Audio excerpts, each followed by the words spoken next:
Well, ladies and gentlemen, we would like to apologize for going on here so late, but we'd also like to thank you for showing up and welcome you to our live reactions to the Raw side of the 2019 Superstar Shakeup. Getting ready to get into this main event. We know it's going to be Drew McIntyre, Baron Corbin, and Bobby Lashley versus Roman Reigns, Seth Rollins, and a mystery partner. We don't know who the mystery partner is. John's betting on AJ Styles, and I'm thinking because they're in Montreal, it'll be the big pop hometown hero, Kevin Owens. So we'll see. But we are going to stay live even after Raw has ended and just talk about the shakeups that have happened so far. Just get like a broad stroke overview. And John is basically going to run me through everything that's happened, and I'm just going to kind of give my thoughts on it the way that we've done in the past, where John had to miss a show due to company, and I would just kind of run through the show for him, and he would give his kind of knee-jerk reactions on what's going on. So we are now at commercial. We probably picked a less than ideal time to send ourselves live, but regardless, that gives everyone on time to file in. I want to thank Paul. He was the first person here, and he said that he feels for me and that not having power sucks almost as bad as the name The Viking Experience. I heard about that. I heard about The Viking Experience being the new name of the War Raiders, and that I guess Hansen's new name is like Ivor or Ivor or something like that. Ivar, something like that, yeah. Yeah, and that Ro is Eric now. I get the Eric thing because that, like, I feel like there's like a famous, like Eric Leifson or something like that, like a famous Viking in history whose name was Eric, but the Ivor or Ivar thing is like, what? And the Viking Experience, like Vince is fucking high, you guys, I swear. Dude, I fucking hate it. I fucking hate it so much. Yeah, same.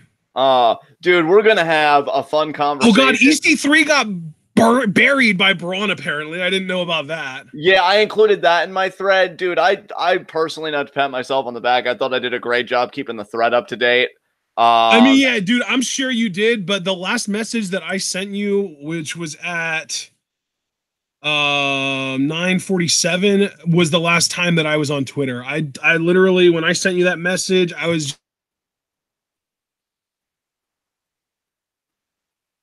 You still there, brother?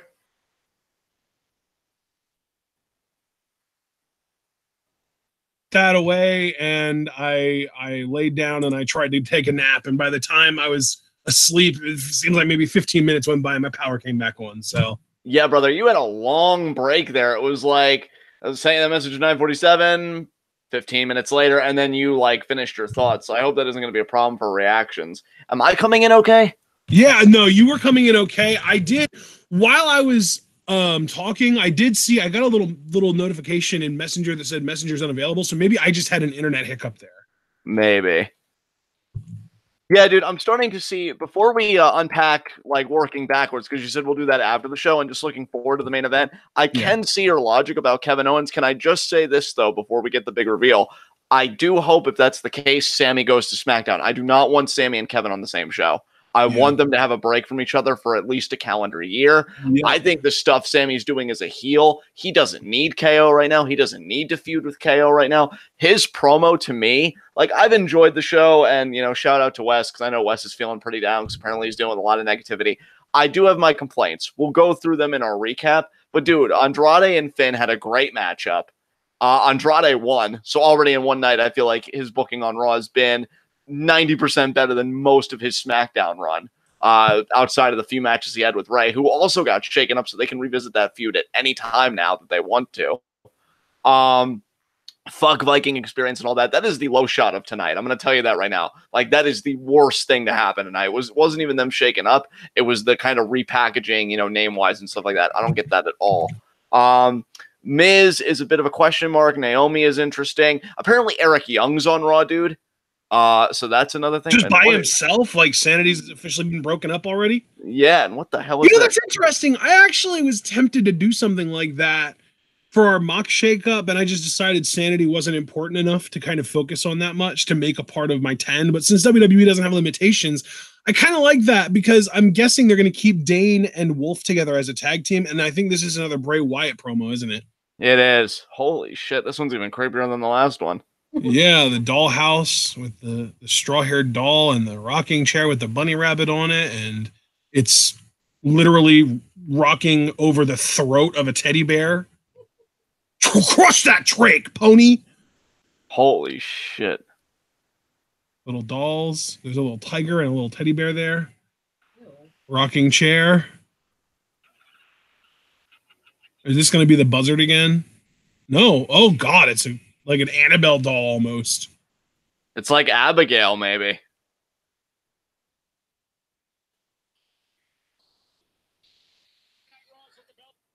All right. Well, that was nightmare fuel. I won't be sleeping for a while. Okay. I'm guessing you're ahead of me, so I'm just going to click live and hope it catches me up. Yeah. Oh God. Yeah. EC3. Oh, my God. Yeah, dude, we're going to have a lot to talk about as I take you through. Because I don't know if you just want me to give you... EC3 is officially on Raw now? It seems like it. Yeah, I guess. I don't... There's Drew. I was even going to say, I hope Drew gets shaken up to SmackDown, but you kind of make a... Or not Drew, EC3. But you do make a point there that I guess he was never really formally assigned to a brand, so if he's on Raw... Oh, man, Mike Rome, you got to read this every time. Like, God, it's almost like he's ripping off Shane, but Shane's thing is so much better. I mean, don't blame Mike Rome. Blame Baron Corbin for being unoriginal. God, Baron, why are you the worst? Yeah, DBK. I don't even think he's the worst. He's just the boringest. Yeah, Cedric Alexander is on Raw. Did they include that in the? Did Cedric have a match tonight? No, it was just a promo he got. Well, not a promo, but like a vignette. You know what I mean? Like a bumper. Oh, okay. Yeah, like a video package kind of deal. God, like, here's this guy that you've actually known about for way longer than you realize, but forgot about a really long time ago. God, Baron, the only thing you did right was be bald, and you didn't even work for it. God.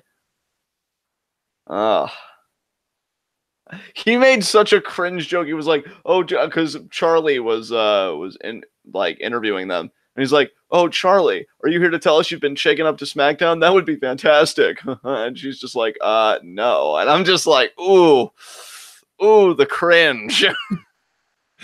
Man, you know who would have pulled that interview off really well, though? Is Dasha Fuentes. Shame on you, WWE, for releasing her. Yeah.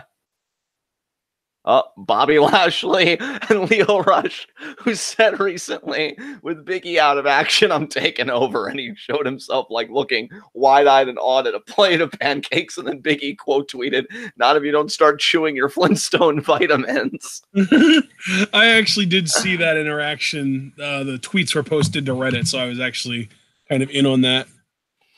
Oh, Reddit, the anus of the internet, and yet it has so many gems at the same time. Maybe it's more like the coal mine of the internet. Maybe. It's like, yeah, you're going to find a lot of coal. And, coal isn't necessarily something that we view as something good, but every now and then you'll find a diamond, right? Yeah, exactly.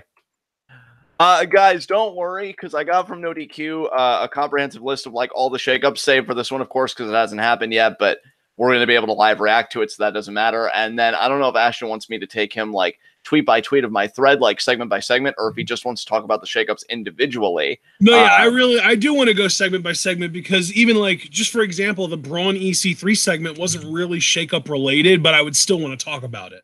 Right. I am going to be honest with you, bro. I missed a bit, and I kind of checked out on Becky versus Ruby, because you can imagine how that went. Becky went over. It was a solid matchup, but the state of the Riot Squad in 2019 right now, so it wasn't really much. Yeah, I might have to go back and watch that match, because that sounds really interesting to me. Yeah, it was like a fun match, but you know what you're getting out of it, just with where the pieces in play are currently. Right, like you had no suspension of disbelief that you had win. No reason to believe that Ruby could win and maybe earn herself a title shot or anything. Yeah. Although I will say, I mean, I don't know if this has been confirmed or if it was just like a random tweet that I saw that I took out of context, but if Charlotte really is coming to Raw, that makes me worried about maybe Lacey Evans to SmackDown. Yeah, maybe.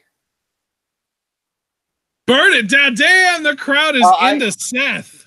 I clarified with Abel. He said, and I think according to Abel, is Abel even in chat right now? I don't think. Yeah. Well, he hasn't messaged in a while, but I think what Abel meant was that he was just hoping for that since Andrade's on Raw. So I don't think Charlotte being shaken up was kind of like official because, dude, come on. Okay. Like, it's Charlotte. They would have made a much bigger deal out of that than that's true. And what I is just this didn't Shield's final chapter thing? Is this like just like, oh, we've got a house show that's going to be another Shield match, all three together that we're going to have on the network thing? Yeah. Okay, so that's. Please don't request that we react to that show. Whoever you are, if you're thinking about it, just please don't. Oh man, Seth out. We're about to find out here. I'm gonna actually turn up my volume for this because if it is Kevin, I want to hear that fucking pop.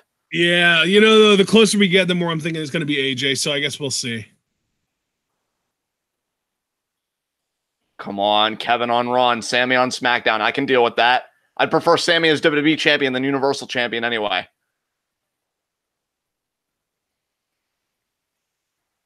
It's AJ. It is AJ. Holy fuck. They finally moved him. You know, dude. But dude, do you know what this means though? What's that? SmackDown Live is going to be the fucking Daniel Bryan show for the next year. Oh, dude, that's right. They didn't get Bryan. And Leo's face. Leo knows how fucked they are. We kept Bryan. You know, SmackDown. Dude. The only reason, though, that I thought AJ was going to go to Raw, honest to God, was if they moved Miz, which they did in the opener. You know that because I told you. I was like, if they moved Miz, they don't give a fuck who they're moving. And just for whatever reason, seeing Miz on Raw, I'm like, yeah, AJ's going. Because I really was. Like, you got to understand, guys, for those of you that were there for our mock shakeup just a few days ago, I really believed it. Like, I convinced myself that I thought AJ was going to be the modern Undertaker in the sense that, like, he was just going to be a SmackDown staple for years until he was really winding down his career. But at the same time, though, AJ has done such good business for WWE. I'm actually amazed they didn't call him back to Raw sooner, honestly. Dude, I love AJ's new attire. He's always worn blue because he's been so proud of the SmackDown thing, but I love the gold rock and the gold. I love the gold black is so good. Yes. AJ. And dude, here's the thing, and I just want to put this out there into the universe because you already know that I'm looking far more forward to SmackDown because I heard that a little something got spoiled on the SmackDown graphic that they released, and I don't know. Oh, Kyrie, yeah, I saw that too. Kyrie, someone posted that in the Discord, yeah. So Sky Pirates might be a thing on SmackDown, or just both of them. Well, I mean, I've been hearing rumors that like Sky Pirates is going to be the team that Paige calls up, but if nothing else, you know, Kyrie, maybe what comes up. I'd actually like to see that image, so I'm going on the Discord now. Was it just in the wrestling discussion thing? Yeah. Okay. I'm probably pretty far up at this point, but yeah. All right, let me see. Well, you know, I don't mind scrolling up, but I found it already. So yeah, Chiefin posted it. Yeah, knowing that now I'm seeing it. And SmackDown. Oh my god, there she is. Oh my god. Oh yeah, she's circled and everything. God, dude, I want her and Sasha on the same show personally. Like, I would not mind because Sasha, they did a segment, and I didn't tweet about this because like everything was happening so fast. So I told you Naomi to Raw. Her and Bayley teamed up. I think Naomi and Bayley teamed up? Naomi and Bayley, yeah, they teamed up because they had a segment where Bayley, quote unquote, called Sasha. She couldn't get a hold of her. Iconics interrupted, and they're pretty much just like, oh, I guess you won't be getting your tag title rematch. And Bayley's like, I'll find a partner, blah, blah, blah. And, you know, Naomi. So either Sasha's stuff with the company is continuing, and I think she might have actually retweeted something from Cody Rhodes about AEW to continue to work fans, even though she came out with a tweet earlier today that's like in your face marks or whatever. So I have no idea. It was like if only you marks knew or something like that. Yeah. And so I have no idea what the fuck's going on with Sasha, but I'm personally hoping she goes on SmackDown tomorrow. Her and Kyrie on the same brand sounds fucking amazing. I agree with Nathan Rita. Yeah. Sasha on SmackDown. And yeah, I'm really excited to just break down segment by segment with you because I have a lot of thoughts to share. I'm actually really glad in hindsight that I did the thread that I did because now I'll remember like in the moment how I felt about it, and now I'll be able to contrast it with if I feel any differently now that I've had time to kind of absorb the segment and the experience for what it was. So yeah, this has been a very interesting Raw, but I'm super hyped for SmackDown because Raw now has lost. Just looking at everybody that they lost again on the recap sheet. They've lost Miz. They won't SmackDown has lost these people. Yes, SmackDown's lost these people. They've lost Miz, they technically didn't lose Ricochet and Aleister, although I guess in a way they did because, I mean, these guys showed up on both shows. So now I guess. But you know what, though? Like, Mark was talking in the Discord, like, the commentators didn't even know. Like, the commentators were even asking, like, oh, does this mean that these guys are going to stay here on Raw? So, like, there's an open end with those guys, I think. Okay. Yeah, so we'll keep it open-ended, even though I do have it tweeted here as definitive. But again, I got this from No DQ, so you and I will treat it as open-ended. Cedric got taken from 205 Live. Yeah, I heard that. I hope he's not going to be a Cruise 2.0. War Raiders, now known as Viking Experience. Look, dude, I'm going to make a motion that on Twitter, wow, we still call them War Raiders. I don't think I will ever call them Viking Experience. Here's the thing. We've tried that in the past, and it usually works for a few months, but we always end up calling them what the WWE wants us to call them. So look, I'm fine with that ultimately, but like the name's just so bad right now. Not without protest, right? Yeah, not without protest for sure. As you see, Seth protesting Lashley's face with his boot. And now Seth and Roman. So I'm seeing here the official shakeups are Miz, Andrade, Zelina, Rey, Usos, Naomi, Eric Young, Cedric, and Lacey. Those are the official shakeups. Nobody else has been officially shaken up anywhere yet. Interesting. So they don't even mention. It's just looking on Wikipedia. Yeah, Wikipedia. Okay. Because, yeah, I don't know what the status of the War Raiders is then by that count. But I guess if they're saying official, they just mean people that were on these brands and now, or were on SmackDown, I guess now we're on Raw. And to be honest, like, looking at it, like, I think Miz is a big loss and AJ is certainly a big loss. But I don't think SmackDown really got pillaged as badly as. To me, the biggest loss to me really is the Usos. Yeah. So I feel like SmackDown got pillaged to a degree. But I'm curious to see how they can bounce back. Because, dude, if SmackDown gets Sky Pirates tomorrow, I know that's not the Usos, and that's a completely different tag division, but that goes a long way towards recovery right there, because in terms of the women, they lost Naomi and Zelina, and that was pretty much it. And again, Lacey's officially on Raw, so, you know, that's whatever. But, I mean, in exchange for that, you get Kyrie and Io. Like, I'd say fair fucking trade. If that happens.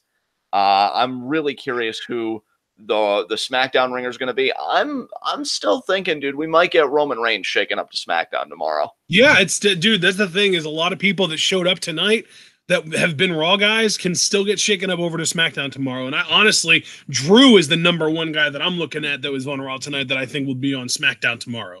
But I think, like, how do you even begin to match, like, the loss, the vacuum that SmackDown now has with AJ gone in terms of a babyface? Because I agree with it. It's going to be the Daniel Bryan show for the next year. But Kofi, dude, Kofi's their top guy. I mean, Kofi is their top guy, but in like WWE's mind, they might be thinking like long term because they don't know how long Kofi Mania is going to last now that he's the champion. Right. I'm just trying to get around to the point that I think Roman, in their minds, now that he is getting, well, the cheers are starting to fade, but you get my point, that he might be the one to go kind of tit for tat with the AJ loss and be like, okay, you fill that void now. So I guess they're not swapping mid-card titles this year either, because I mean, unless I don't know. I guess I could see Finn getting shaken up over to SmackDown and dropping the IC title to Andrade, since Andrade pinned him tonight. Yeah, that's true. I wonder how many like inter-promotional matchups we'll be getting at like Money in the Bank or just down the road. Because the last couple of years there have been pretty much entirely cross-brand matchups on the pay-per-view following the shakeup. So right. Wondering though, since Money in the Bank is so far removed from the shakeup, maybe they won't do it this year. We'll see. They might the mid-card titles on the brands that they are on. It's going to be very... I actually almost... Because here's the thing, too. For AJ to really get a fair shake on Raw and really prosper, I'd like for Seth to stay, because I know how we're all clamoring for that Seth Rollins-AJ Styles matchup. But I think I really would like to see Roman on SmackDown, because I haven't forgotten the last time those two were on the same brand and they feuded. It didn't really end too well for AJ. But I think AJ is in such a different place then, because you figure the feud with Roman was pretty much his first year in the company. And he's come such a long way in the company's eyes since then. I really would like AJ to be given a fair shake to run this ship. And you know what? DBK in chat makes a good point. Joe is still on SmackDown, which probably means Braun's going to get shaken up. Yeah. I just wonder what brand Bray's going to be on, because these vignettes air on both shows. So I'm wondering what brand he'll be on there. It's true, too. And they are really taking their time with Bray. Like, I wouldn't be surprised if we didn't even see Bray Wyatt until Money in the Bank or even the Raw or SmackDown after Money in the Bank. Right.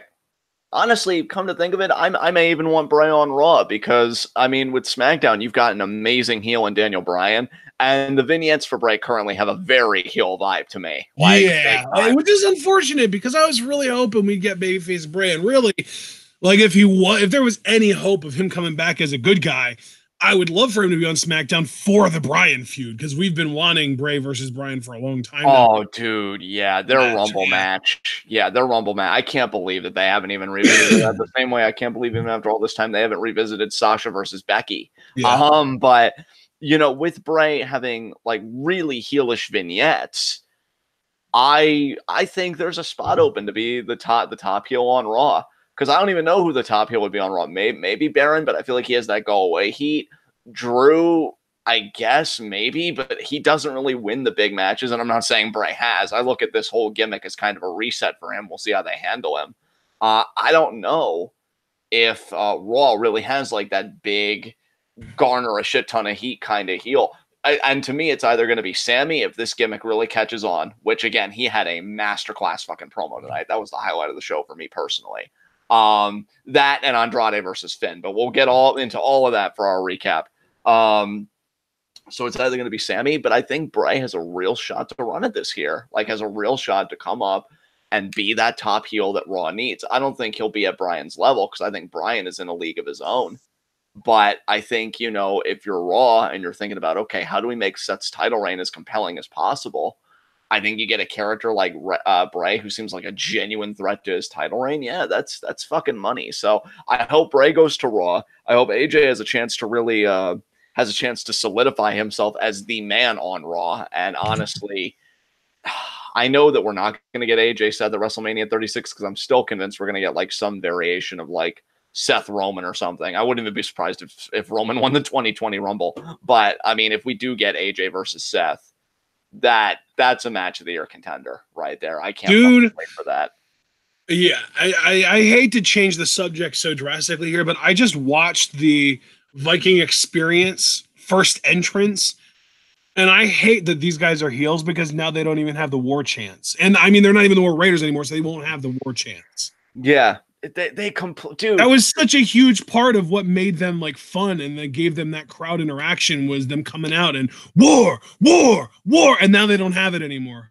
Like, this feels like Adam Rose all over again. They're taking away everything that makes them cool. That is one thing that does terrify me for Kairi. Like, I don't really like the argument, like, oh, think about the precedent for other, you know, Japanese superstars, because we've already established that we think like her English is superior. My concern with any NXT call up is just the gimmick changes and the name changes. Like, it fucking killed. Like, there was nothing wrong, literally nothing wrong, copyright or otherwise, with War Raiders. They used to be War Machine. I get why NXT changed that, but then why would you change the name that NXT gave them? Makes no fucking sense. Like, I hate it. It's so fucking Vince, man. Fucking Vince. I'm telling you. You would think they would run this shit past Vince before they use him. Or maybe they did, and Vince just changed his mind because he's an old, fickle man. I don't know, dude. But I know we make fun of Vince a lot and this and that, but genuinely, it is so fucking stupid that they would do this. There is no... I don't know what's dumber, the name changes or the fact that they're heels. And I don't like that either, dude. And I even tweeted about that, like, in my thread. I said, I like the concept of War Raider. Sorry, again, just what I'm going to call them for the time being. War Raiders and Revival, but I don't like what that means because War Raiders is heels. Like, I get it. You have scrappy underdog champions right now in Hawkins and Ryder.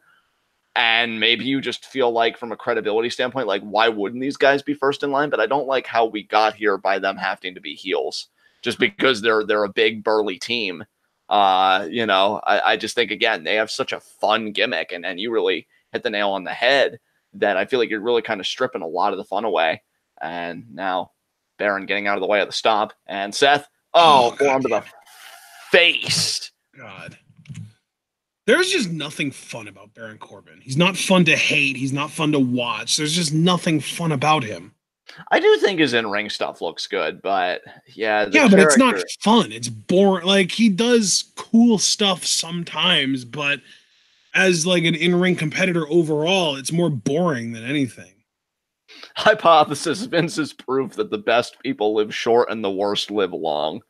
Ironically, I feel like Corbin, like the best way to describe his in-ring stuff is crisp. Like he's just like he's like that excellence of execution type where everything he does looks good, but it's still fucking boring, which I would say about Bret Hart for the most part too. Yeah, absolutely, man.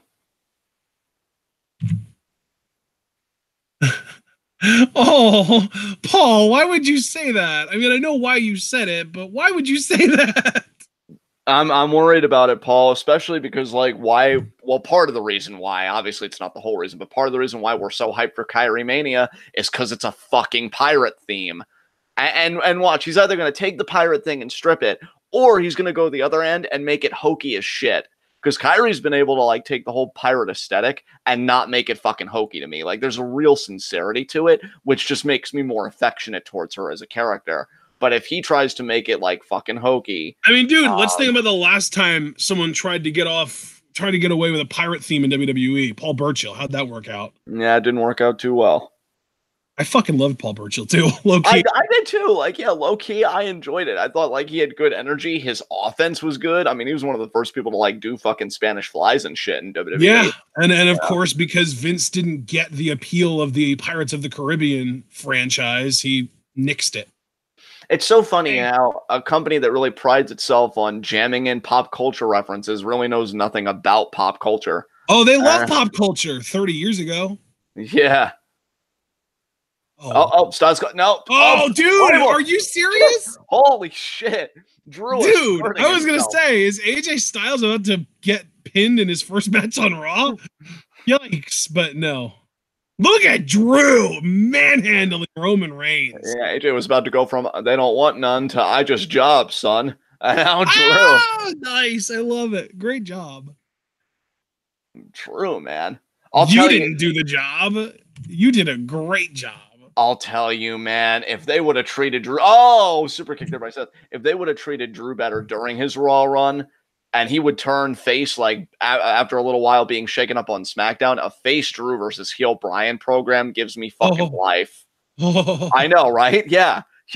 Those exact. Okay, that was sick. That was a cool double team. Oh, no, here we go. Styles is gonna do the forearm, and this is gonna be Leo. No, yeah, he's still gonna. Nope, he's gonna get in. Oh my god.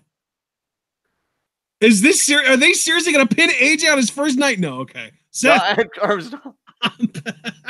Wow. So AJ's really gonna be the one to get bitched out here because he needed the Shield to bail him out. That's kind of weak. Spear. Yep. Who's even legal? Isn't AJ legal?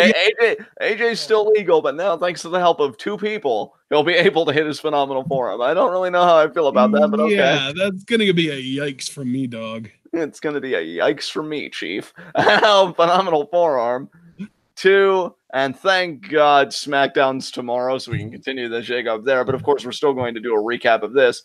Overall, though, not the worst Raw shakeup, and I guess SmackDown didn't. I don't know, dude. We still have a minute or two left, so maybe we'll get something else. I don't know. I doubt it, dude. I doubt it. I'm not betting on it, but maybe.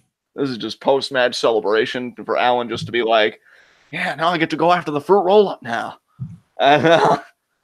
So that's just like, yeah. Watch AJ turn heel. That would be hilarious. Dude, that would be fucking amazing. Like, him versus Seth. That's the SummerSlam. Yeah, that's what I mean, though. Like, we've got a challenger for Seth. Yes, let's do this. Turn AJ heel, please. That's the thing. I don't even know either one of them can turn heel, and I'll be happy. Either one of the baby faces in the ring with Seth right now needs to turn heel. I mean, that's the thing, dude. Like, I don't even know if I want AJ to be number one contender right away, because you know how WWE runs every fucking feud into the ground. But I love that slow motion move, though. The way that they did slow on the forearm, that was really, really striking visually. But I am telling you guys, AJ and Seth need to main event SummerSlam. Hell, maybe even these three guys in a triple threat main event SummerSlam. But I think the Raw main event for that pay-per-view is going to be huge this year. Damn, that's it. It closed out. Fuck. So Seth doesn't have a challenger yet. We'll see what happens in the next week or two. All right, so let us now transition. You said you wanted to go segment by segment. Yes. So allow me, sir, if you would. I am just going to pull up my Shakeup thread, the beginning of it here. And so what did you think of that You main do event whatever overall? you need to, big boy. But no, what did you think of the main event while I'm pulling this shit up or trying to? It was, admittedly boring. So that's all I've got. All right. Well, okay, my first tweet was, well, I'm looking more forward to SmackDown 11 tomorrow if Kyrie gets called up. Okay, so that was just my opening tweet. Oh, by the way, yeah, guys, Bar didn't get split up, so I guess Cesaro will never have a singles career. God fucking damn it. So we opened up, dude, with Stephanie kind of entering the crowd. We were in Montreal tonight, which was, I only mentioned that because the Sammy segment like really tied into that thematically. And she introduced Shane. She was kind of hyping up, like saying, like, oh, the shakeup is the start to WrestleMania next year. And I tweeted that Steph meant Kyrie Mania because, you know, got to plug the hashtag. So Shane essentially came out, dude. He was kind of doing his heel bit, like saying, like, oh, I speak French, so let me speak your tongue. Kind of introduces himself as Shane McMahon in French. And Stephanie's like, oh, I forgot that you speak French. And he's like, oh, I spoke proper, that clean French. This is just a disgusting dialect that they have here, and that got a good bit of heat. And they were about to introduce the first Raw Shakeup, but Shane wanted to share some photos, like on the Tron. He shared him grabbing Miz's father, like his face and stuff like that. And so then Miz attacked Shane from behind and like was really laying into him, got a steel chair, hit Shane a couple times in the back, and Shane kind of scurried up the ramp. Miz must have cut himself at some point during the altercation because he was bleeding on the side of his head pretty bad. But it actually made for a pretty badass visual because he held the chair up defiantly and like triumphantly, and he's like, "Yeah!" So Miz is the first Raw shakeup. So, how do you feel about that segment? How do you feel about Miz on Raw more broadly? Let's talk about it.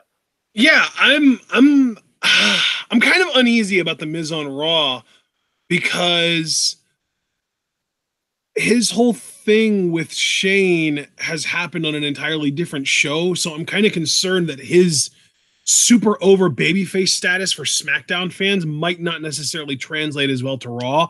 And they might have just kind of cut him off at the knees. Yeah.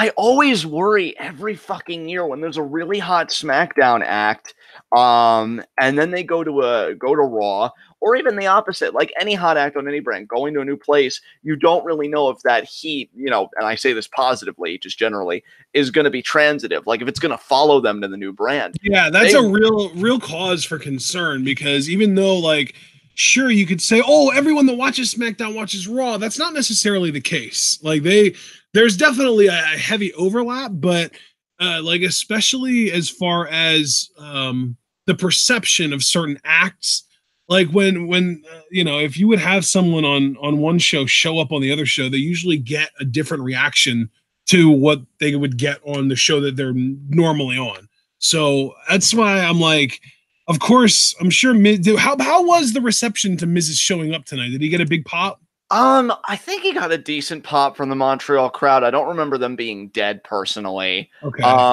I just worry, dude, because you and I, again, over Rocket League, which we really do need to start those streams or something. We were talking about like Kofi's WWE title reign, and you know, it's been coming out more, like you've been saying, and other people have been saying, you know, oh, we'd like to see Shane take it off of Kofi, which could still happen. But you know, in my mind, it was going to be Shane takes it off Kofi, and then Miz ultimately takes it off Shane, maybe even at SummerSlam. I mean, imagine that. Well, yeah, that's you know? true. I guess the only possibility of that is if Miz, as I've been predicting, wins Money in the Bank. Right. And if Money in the Bank is an open field, like, oh, SmackDown guys can still cash in for the Universal title, and Raw guys can still cash in for the WWE title, you know, that is definitely a possibility. Which Montreal was great tonight. I can't wait for SummerSlam in Toronto. You know, should be fucking great. But yeah, I mean, I'm just thinking about that because we've got Money in the Bank. I think we've got like Backlash or Extreme Rules or maybe, but then of course the next really big pay-per-view is SummerSlam, and this shakeup's going to have a huge effect on that. So Miz going to Raw, like it distresses me because I feel like on SmackDown he was prime for the main event, and I just worry now that he's on Raw, he's got to climb all the way up again after all the work he did. Like it just, I didn't like it at all. I'm just going to be honest. I didn't like it at all because I feel like SmackDown tended to him with such care, you know, and really groomed him for a main event spot. And now on Raw, like there's no equivalence there. We talk about the asymmetry between brands all the time. And it just really sucks that now he's maybe like an upper mid Carter at best. Yeah. But hell, if he gets the Universal title, I'll be fucking happy for the dude. Prove us wrong again. That's your whole gimmick, right? Like proving your haters wrong time and time again, year after year. So we'll see what he does. But yeah, I was not a fan of this dude. I'm just gonna say that up front. Yeah, I'm kind of right there with you. Before we move on, I do want to say we've got it's not breaking news because it came out a few hours ago. It came out earlier today. I just didn't see it, but it's also kind of relevant to what I believe you're about to talk about if the War Raiders / Viking experience thing is next, because we've got another name change that is actually kind of awesome. Punishment Martinez is now known as Damian Priest. I actually did like it. I know the No DQ forum where I read it was kind of shitting on it. I think it's cool. I love it. I think it's awesome. I think it's cool. Yeah. I mean, Punishment Martinez is a pretty difficult thing to one up because that's a pretty great like wrestling name, but Damian Priest has a very similar kind of vibe to it, but also, it's concise. Also, since we're kind of having a free-form discussion here and just kind of recapping, I know Abel said earlier in the chat that he can't believe that Andrade and Charlotte got ripped apart. Knowing that Charlotte is suffering might have actually been the high point of this Raw over Sammy's promo. I have to decide. Yeah, I mean, I'm torn on it because, like, on one hand, Charlotte's probably miserable, but on the other hand, so is and then on the third hand, which we know everyone has three hands, Vince kind of trying to play God again and trying to split up a couple again. And of course, it's a fucking interracial couple. Fuck you, Vince. Yeah. But it's Vince, man. That's Vince. That's how he is. He's a control freak. He's an asshole. He really needs to die. I'm sorry, because we both know he's not going to retire. That's the only reason I keep saying it. I genuinely do not say it to be malicious. I say it because it's the only way. Yeah, no one should actively try and make it happen faster, but when it does happen, it'll be a good day. Yeah, but seriously, no nature, hurry the fuck up. Yeah. But just to kind of package this next segment, because I kind of spanned it out in a few tweets, we get our 8-man tag, Ricochet and Aleister Black, who, we'll say they're still up in the air, even though, again, no DQ hasn't officially shaken up to Raw. We'll see, like, where SmackDown goes. We'll see Ricochet or Aleister where that goes. But they teamed with Hawkins and Ryder against the Revival. And I might as well start getting used to it now. The Viking experience with Eric and Ivar. Oh. And, dude, can I just say here for a second, one Viking experience is fucking stupid. Like, yeah. I'm sorry. Like, I know I've kind of got loose lips. I probably swear on this podcast more than I should and shit. But, like, I've got to call it for what it is. It's a fucking dumpster fire. Hanson got the worst deal of anybody. What the fuck kind of a name is Ivar? What the fuck is this shit? I don't know, Vince, why you're so committed to having guys with an aesthetic that you should like be drooling over and who have a genuinely cool fucking gimmick. Why you are so committed to killing them, unless it's because they weren't your creation. Why are you so fucking petty? Get over yourself or get over your life. Which, in other words, die. I don't really care which. So, get over your life might be the most like savage way of telling someone to die without actually like implying or directly stating death. Yeah, and everybody hates the name change. So, Chad, if you're cool with me still calling them War Raiders, which I think that's pretty fucking unanimous, I'll just do that. So here's the thing, dude. Before I get your reactions, because I'm kind of treating this like a quasi-twit wow. So just give my thoughts very quickly. I'm happy for Hanson and Rowe, dude. I know you probably are too, the people, because they've worked fucking hard for this. They're a great team. Yeah. And I will give WWE this. They gave him the winning pin. They pinned Zack Ryder, which anytime I see Zack Ryder do the job in any context, it's fucking amazing. I'm convinced an angel gets its wings every time Zack Ryder fails at something. So seeing him eat the pin, delicious. Dude, I just looked.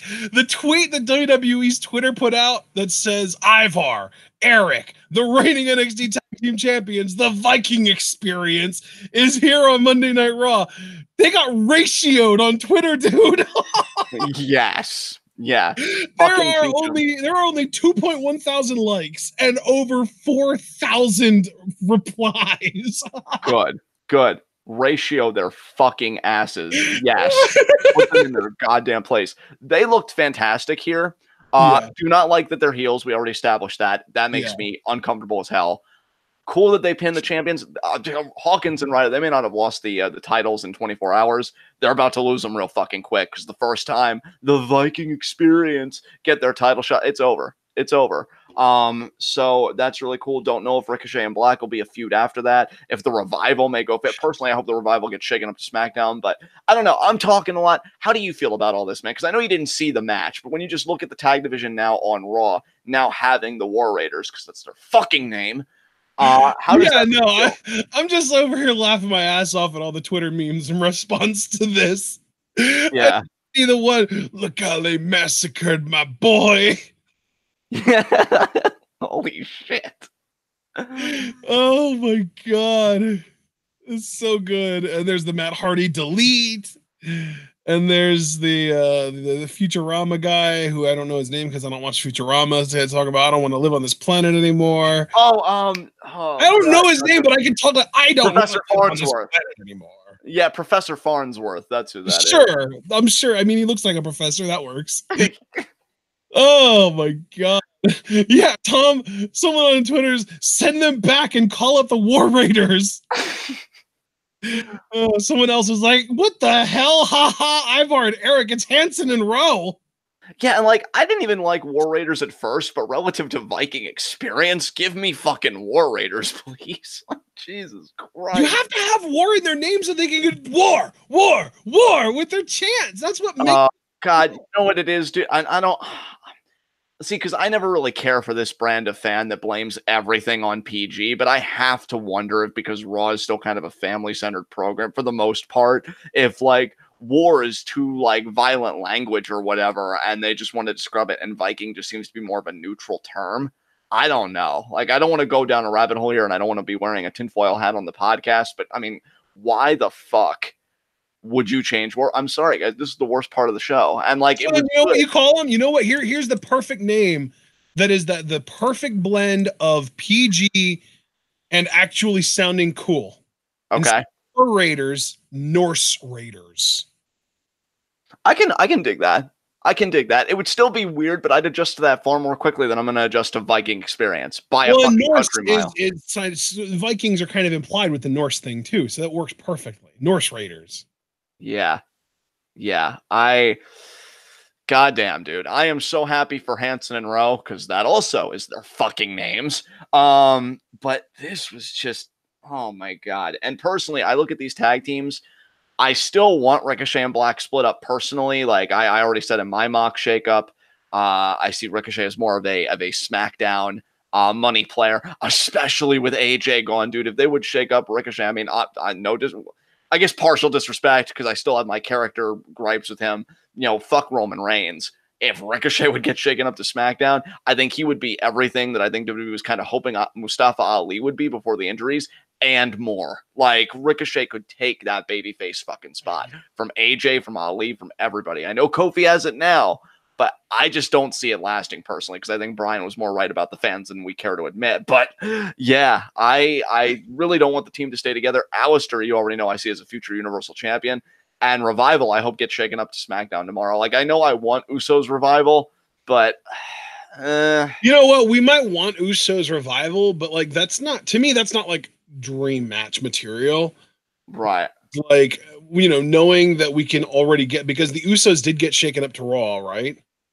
Yes, they did. Yeah, so knowing that we can get more of them against Ricochet and Black, knowing that we can get them versus... God, fuck it. Viking Experience. Paul makes a great point too. How do you chant Viking Experience? You can't. It's not a thing. I guess just Viking. I was going to say, Paul's right. It's going to take a UK crowd coming up with some kind of crazy unique chant or fitting their name into a song to make it work. I fucking hate it. I hate everything. The Viking Experience, legitimately to me, it sounds like they were trying to name a Disney ride rather than naming a tag team. Yeah. That's the soundbite right there. Do you have anything else you want to add? Because I don't have anything to add after that. Like, what did we have after them? Andrade Finn. Did we? Let me just go through because there were some segments where I devoted multiple tweets to it, and yeah, it was Andrade Finn. Dude, I want to go back and watch this because you were marking the hell out on Twitter about Andrade and the way that he worked this match and how credible he looked and the fact that he beat Finn. I guess just I mean, I guess he had some of Zelina's help, but he still just pinned Finn straight up with the hammerlock DDT, right? He did his cartwheel double mule kick. It was, I love that fucking move. That's such an underrated move in Andrade's arsenal because we don't see it too often. Dude, they utilize Zelina. Dude, Javaris is absolutely livid right now about this name change. Like, I can go back and just find Javaris's messages, and it was like, War Raiders got called up and got their names changed. The fuck? And then the next one was, I hate the name change. And the next one was, from War Machine to War Raiders to Viking Experience, this fuck shit timeline. And then the next one was, what the fuck happens to the NXT tag titles? And then the next one was the most recent one, this name change made me physically angry. Yeah, just to very quick, because I really do want to talk about Andrade and Vince, but just very quickly, because I actually did want to address that too, Javaris. I don't know what happens to the NXT tag titles, so I guess tentatively we won't treat this as a shakeup if WWE doesn't seem to be. I don't fucking know. But either A, they're going to vacate them, which, I mean, they've done in the past. There is precedent.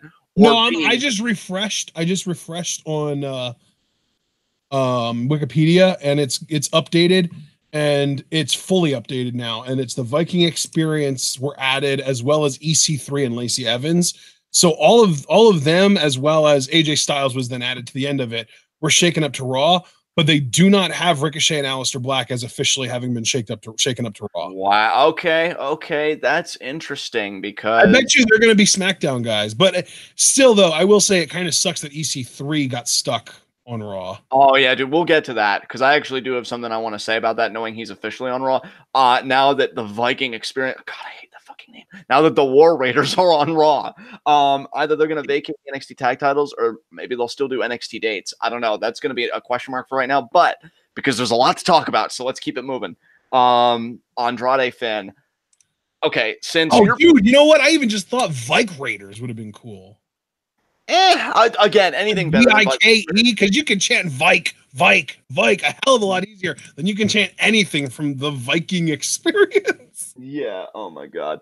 I can't even say it with a straight face. It's so bad.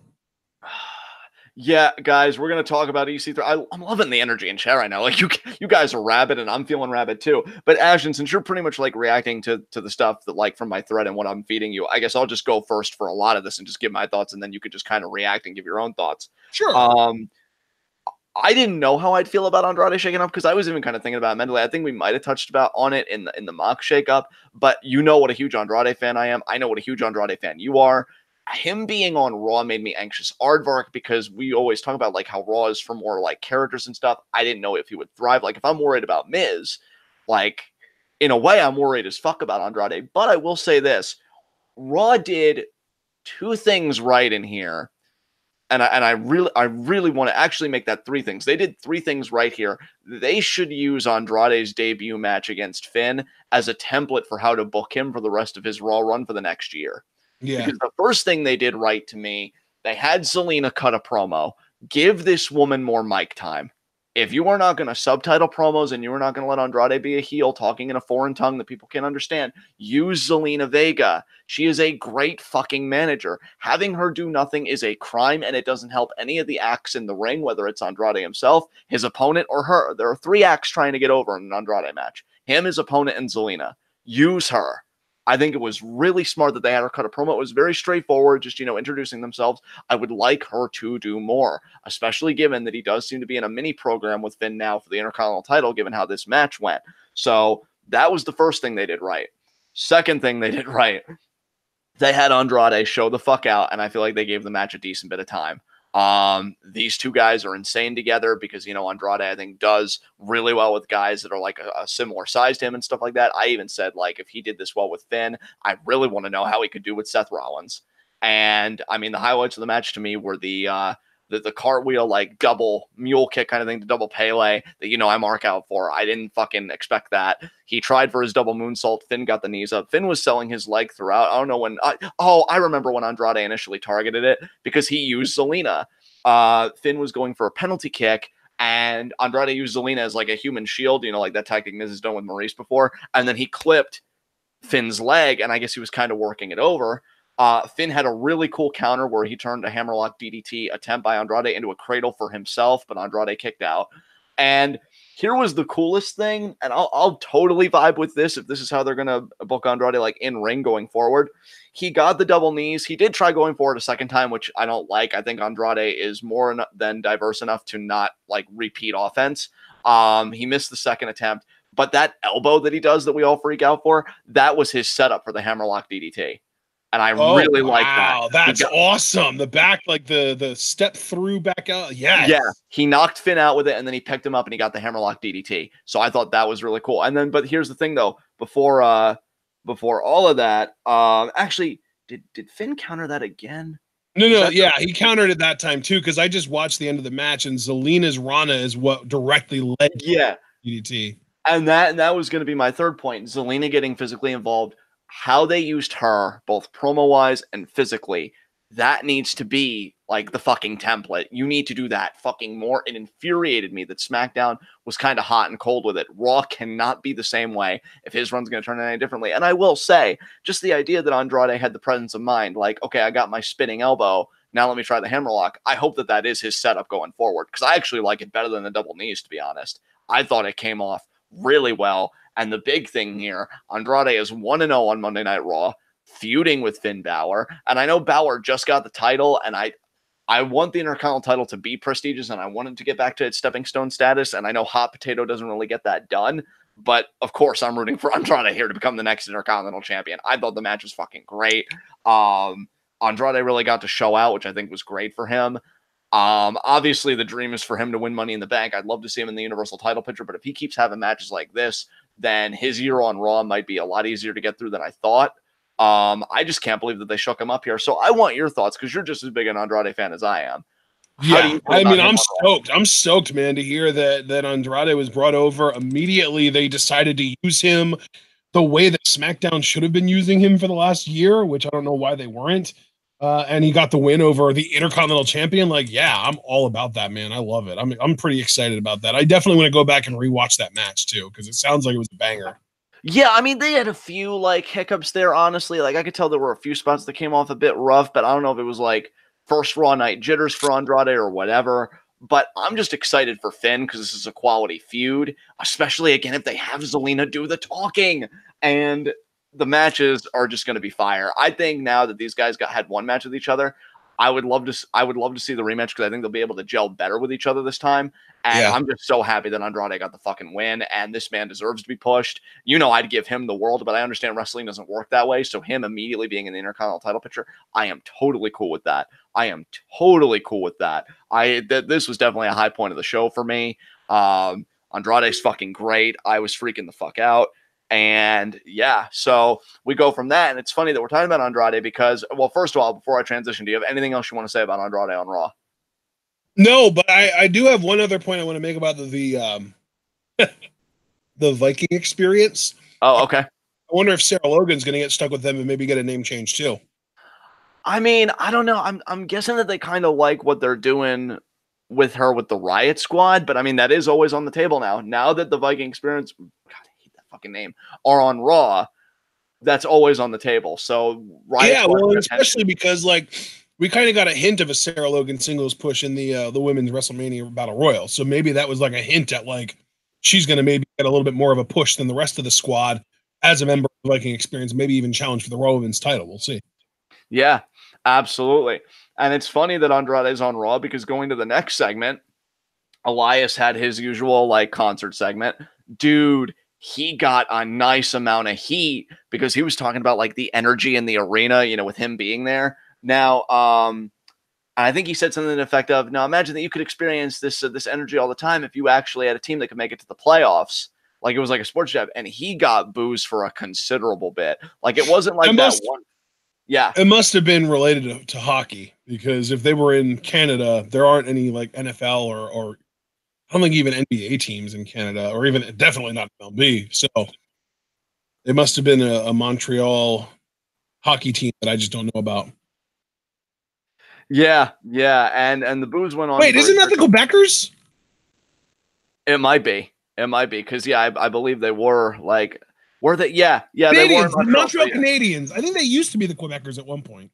Yeah, but the booze went on for a good bit, And Elias, just kind of soaked that in. He said, he wasn't ready for Undertaker then, but he'll be ready for him next time. I really do think they're teasing a match for a Saudi show, which that's going to be whatever, because Elias is going to get fucking squashed. Because why push a guy with a great look like that, right? But he said he had a nice tease here, because he said the next person to interrupt me, they'll never be able to show their face again. And the call up was Ray, who masked wrestler. And I was even kind of thinking like, oh, I love that Elias has started teasing who his opponent's going to be in what he says. Like last week, it was next one to interrupt me was a dead man. This time he said something about not being able to show their face again. Like, that's cool. Yeah, so Ray now on Raw, same brand as Andrade. And I'm just going to put this out there. Back in 2009, Ray was a phenomenal Intercontinental Champion. I know that was 10 years ago, but if Andrade wins the IC title, Ray could maybe work some of that mid-card magic. They could have some amazing matches for that championship, man. I am. So did Elias win here, or did this match get? No, this wasn't even a match. This was just a segment. This was like an interruption by Ray. Okay, because I saw like a weird interaction where Ray like tripped on the rope and kind of turned it into a weird wheelbarrow thing. Yeah, he took Elias out, par for the course for Ray. And then Lars came out, and not only did he again, though, I want to point out Lars is not officially listed as a Raw Shakeup, so he could still end up landing on STL. Yeah, that's true. Which, yeah, honestly, that might work better because Kofi being like the scrappy champion, like if they wanted to do a brief Lars. Oh Kofi God, program, yeah, I didn't even think about that, especially with like the behind the scenes shit. God. Oh God, the New Day would reference that too. They would pull no punches with that shit. What I liked here and what was interesting, and I don't know if I'm making a mountain out of a molehill, because not only did Lars hit the freak accident, but we know how gimmicks are being tweaked. He didn't actually stop there. He also did a sit-out powerbomb to Rey Mysterio. So I wonder if that's going to be secondary finished for Lars or whatever. If it was just a move, that's like cool. In the words of Freud, sometimes a powerbomb is just a powerbomb. So, maybe it was nothing. But I just thought that was interesting that he actually followed up the freak accident. So, yeah, that was the Ray segment. So do you have any comments about Ray being on Raw? Like him sharing the brand with Andrade still, or just anything? Honestly, it's another one that's kind of bittersweet. Bitter in the sense, I guess I should say sweet in the sense that, like, we're going to get more fun matches between him and Andrade, and we might get to see that awesome-ass flip pile driver spot that we only ever seem to see in matches between those two guys. The bitter thing is, like, I feel like if Andrade does win the Intercontinental title, Ray would, of course, be the one to take it off. It's like, God damn it. Right. Yeah, I can definitely see where you're coming from there, man. So, yeah, Lars lays Ray out, and I think that was a pretty cool segment for Lars. Next thing is Usos on Raw. They get shaken up because Rude and Gable have a promo. They're pretty much saying when they're on their game, they're the best tag team in WWE. Not really much to say about the match itself. I mean, Usos win. I feel like a lot of the shakeups like won their debut matches to really kind of start it off right. I don't really think that it's much of a talking point here. We know Rude and Gable have kind of been cooled off on. I feel the worst for Chad, obviously. I even said that I kind of hope that Gable gets shaken up to SmackDown, and that is a team that like gets split apart tomorrow. I was actually kind of hoping that Rude would turn on Gable because he ate the pin here, and you could have Rude as like a heel. Because I'll be honest, Rude's heel act in NXT, I feel like that's a heel act that's good enough that he could have like maybe a one pay-per-view program with Seth Rollins for the Universal title. Like he'd be a throwaway challenger. I wouldn't have dude. But, like to me, he's one theme song change away from being like the perfect heel for Monday Night Raw. Yeah, I really do think that even at his age and everything, like he still works in such a way he could be a top heel in 2019 on Raw. Like as far as his working style, he's the perfect main event heel in WWE. That's exactly what they like. Yeah, for sure. I'm honestly surprised. Like, I don't know. Sometimes what Raw does with certain pieces that they have on the proverbial board really does perplex me, because I'm like, you have this option here and you're not taking it, but that's getting away from the thread here. And I know we're talking about maybe the reason though that they're not taking it is because they don't want people to be bitching about him not being in the main event. Maybe. Because even though you and I aren't really necessarily huge fans of Bobby Roode, there are big Bobby Roode fans out there who I guarantee you, if they turn him heel, would be demanding that he challenges for the world title, assuming the world champion at the time would still be a babyface. Right. Yeah, I hear you on that. But yeah, Usos win. Dude, it's kind of weird because I don't know if this is going to make any sense to you or anybody in our chat, but I feel like the Usos kind of were like AJ Styles in the tag division, where I just assumed they were like a staple of SmackDown Live. You know, so it's going to be kind of weird not seeing them on that brand. I just hope that with this shakeup, like, here's the thing, guys. Any shakeups of an act that we love is going to be a lot easier to get through if the new brand doesn't tamper too much with like what made the act so great on the original brand in the first place. So like, I feel like one of the things that made Usos great on SmackDown, mic time. Raw has got to give these guys mic time. I don't want to stop hearing Usos promos. Yeah. And, you know, with you being a 3-hour show, having that extra hour that SmackDown doesn't, there is no excuse why you can't give these guys even a backstage segment every week. Well, and especially because like Raw only had 11 acts shaken up to it this year. That's the least, I believe, since the shakeup started happening. Because last year Raw got 15 acts shaken up to it. And then the year before that, it was also only 11. Actually, the year before that, it was only 10 now that I'm looking at it. So I guess I was wrong there, but still, like, yeah, Raw. And I mean, to be fair, also worth noting that the year that it only got 10 was also the year that Raw probably actually overtook SmackDown as far as quality goes, because that was the 2017 shakeup. And by the time the 2018 shakeup rolled around, we were just like, God, SmackDown needs help. This is bad. So yeah. Abel's saying that the Wikipedia now has Ricochet and Aleister Black officially on Raw. I'm going to go on the WWE website itself and see if they have like an official shakeup breakdown. Oh yeah, I'm seeing it now too. God damn it. So again, I stand by. I wish that they would have been split up, but I don't wish they would have been split up. I just wish the WWE wasn't so fucking vague about this shit. Yeah, like if somebody's shaking up, just fucking say something. Yeah. I don't even know if I can like look at the Raw roster specifically. So another question, since this hasn't officially been put on the Wikipedia yet, does this mean that Lars is officially a Raw superstar now? I'm actually going to check. Oh God, they do have the War Raiders up there. Oh my God, Eric. Oh God, your name is Ro. I haven't forgotten your name. They do have Lars listed on Raw, but they don't have. Wait, does it begin with T? Is that why? I'm looking for the Miz. Oh yeah, they have the Miz. I'm gonna assume that Lars is on Raw too, dude, because they have him on the Raw page. Huh. So yeah, right. Lars on Raw. So Lars and Ray and the Usos all on Raw. Which I will say, guys, now that we're talking about, like, now that we know that Lars is on Raw and we're just kind of unpacking each, because yeah, they have Andrade on the Raw page. Yeah, Lars is on Raw, dude. I think I may have even made an offhand remark, either like on a random podcast or what, but I want to make it explicit here.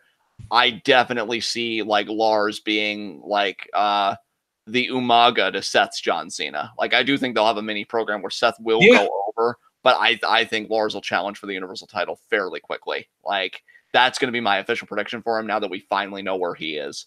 Born to Last, Aleister will turn on Ricochet. Huh? Who knows? I mean, that could very well happen. But yeah, I'm just looking at the Raw page now, and I guess I'll keep the Raw page open for when we were talking about certain acts. I see Cedric here. Yeah, I'm seeing all the people that got shaken up. EC3, I cannot wait to talk about that, because holy fuck. But yeah, do you have anything else you want to say about the Usos being officially on Raw? Or can I definitely agree with you that they need to just keep getting mic time, because that's definitely what makes them the most special. If they just have them put on, 3-star matches every fucking week, I'm not gonna give a single shit. Like, I love the Usos 85% because of their promos, and then the other 15% is just kind of a mix of everything else. So right, they need to be allowed to continue cutting promos, and I'm really glad that you even pointed that out, because I guess that thought that they might not never even crossed my mind, because it's like, it's the Usos. Why would they not get to cut promos? And the simple answer to that question is fucking Monday Night Raw. That's that's the only answer you really need, isn't it? Yeah, it really is. Like, even if some of my concerns may seem asinine on the surface, I just never trust WWE to like not fuck up a good thing. But speaking of a good thing, holy fuck. Okay, so I know Shay Holm, aka Luna Corva on Twitter, who's a good dude. He's good people. He said he really didn't care for this next thing we're about to talk about. I fucking loved it. Sammy and Alexa, right? Sammy and Alexa, a moment of bliss. Dude, I tweeted personally, just to get the ball rolling, because again, you're more in the reactive position tonight. Any prospective NXT rookie with a heel character, like, obviously every character is going to be different, so you can't glean everything from Sammy, but I really would want them to watch this. This was so good, and all the more impressive because it was more or less like a hometown crowd. Like, even if it wasn't like directly in his hometown, it was pretty fucking close. He comes out, dude, the crowd is raucous for him. I think he got pop of the night by a country mile. I don't remember hearing anybody that out-popped Sammy on any level.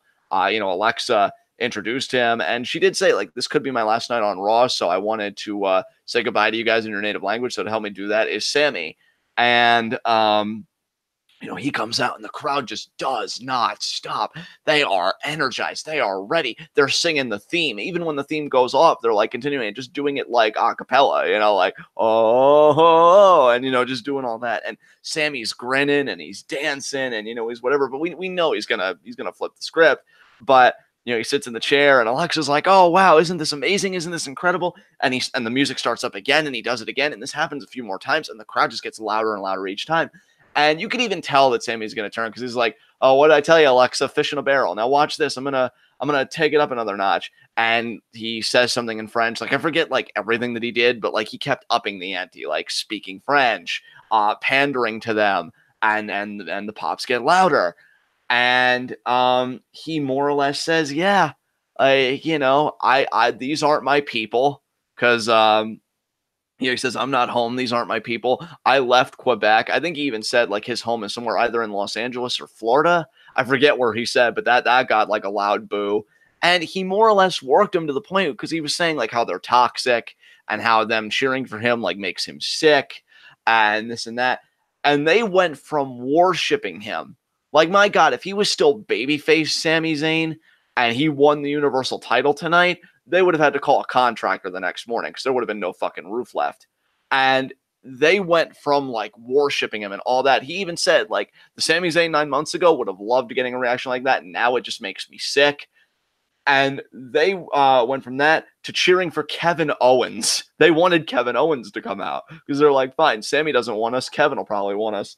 And he said, that makes me even sicker. Like, that's even worse. And yeah, he just read him the riot act. He said, see you in hell again at the end of it. Like, yeah, see you in hell. And I love that. I love that that's his tagline. And, he said, I left Montreal once. I'm going to leave it again. And they started singing, na, na, na, na, na, na, na, hey, hey, hey, goodbye. So again, total 180 in crowd reaction. He worked them so fucking hard. And he leaves. Even Alexa seemed like she was kind of turning face a little bit because she was kind of pushing back like, oh, so are you saying like you're so perfect that you're not the problem, that the fans are the problem? And I'm like, is she turning face right now? Like, what the fuck is going on? But he just kept working his magic, dude. For me personally, Sammy is 2-2 in promos. The idea that he got this crowd, a hometown fucking crowd, to turn on him like this, I worship this man. If he won Money in the Bank, I'd be the last person to fucking complain. I'd fucking pop. I don't care how toxic I am. Like, I would be so fucking for this. This is a fucking heel. It's not just the bully or the big burly person or the guy that goes for the cheap heat, whatever. Like, Sammy is such a good fucking heel. I can't stress that enough. I love this segment. I loved it. When you go back, if you're going to go back and watch anything from Raw, I highly suggest, dude, that you listen to this promo. And not even like the truncated YouTube version, because I never know what they cut out. Take in the whole experience, dude, because he takes them for a ride. Like, definitely to me. I don't know if Chad even agrees with me. I'd be curious if they would agree with me that this was the best Raw segment of the night, because I love this. I love this so much. So, yeah, I mean, do you have any reaction about Sammy cutting another killer promo here in front of a hometown crowd? Well, I didn't actually get to hear the promo, so I have nothing here, nothing at all. Yeah, I can't wait to talk to you about it later, like outside of this, when you have a chance to listen to it, because I thought it was so good. But yeah, we'll just move right along. Let's see what was next. Okay, Iconics in the Bayley ring. Naomi. Yeah, Bayley Naomi. I already told you about the segment earlier where Bayley like tried calling Sasha. Sasha didn't pick up the phone. I don't know if Sasha's still going to be on Raw. Sasha's on her vacation, man. She doesn't want to be bothered by anyone. Yeah, not even Bayley. That's kind of sad. But Iconics were kind of teasing her about it. Bayley said, "I'll find a partner." Blah blah blah. Naomi comes out, so we officially get Naomi on Raw, and it's I think Mets called them Glow and Hug. So yeah, that was a team, and they beat the Iconics. Yeah, I mean that's the easy way to go about it, since involving Naomi naturally gets Glow, and it's literally just replacing the boss part of the previous tag team name with Glow. Right. All right match, I guess. Naomi on Raw is kind of a weird move to me. I mean, it's not like she was really, for no lack of trying. I mean, obviously she's working her ass off in there, but obviously with certain women, some were more of a priority than others, and Naomi really didn't have the opportunity to move the needle. I think that becomes even more so on Raw, personally. Like, we've seen how on Raw, women that aren't in that certain class are kind of an afterthought. I actually feel bad for her. I almost feel like this was kind of a downgrade for somebody's career in the shakeup for her to be on Raw, even though her and Bayley did win this match. Now, I have no idea what the fuck's going on with Sasha, whether she's going to be going to SmackDown tomorrow, whether she'll come back on Raw and feel jaded, like, oh, I'm gone for 2 seconds and you team with Naomi kind of thing, and that'll spawn off into something even bigger. But Bayley and Naomi did win here. And it's important to note that I find it funny that Iconics lose to this makeshift team. I don't think that really spells well for their title reign, especially when they're going to be defending the titles tomorrow. And it's rumored that it might be Sky Pirates. I mean, we'll fucking see. We'll fucking see. But if you're already losing to makeshift teams like this, I don't really know what that says. But, yeah, and I gotta tell you, like, do I have a problem with Naomi being on Raw? Absolutely not. But what I really don't understand is if you were gonna just call sort of a random babyface woman from SmackDown over to Raw to team up with Bayley so that you could put Sasha on SmackDown, why the hell would you not bring over Carmella? Literally, we already have a name for them, Baymella. They're real life best friends. Dude, yeah, thank you, dude, because I even tweeted, because I thought, right, I mean, logic brain over here. I'm like, okay, Sasha's out. Who else is Bayley really close with that would fit the theme perfectly for the shakeup? Oh, yeah, and who's also a face right now? Carmella. I'm like, it was practically, dude, a fucking layup. Now, do I like Naomi personally? Fuck yeah, I like Naomi. Leave it to WWE to try and dunk on a layup and end up hitting the ball off the rim. Yeah, dude, right? Like, as an individual performer, I fucking love Naomi.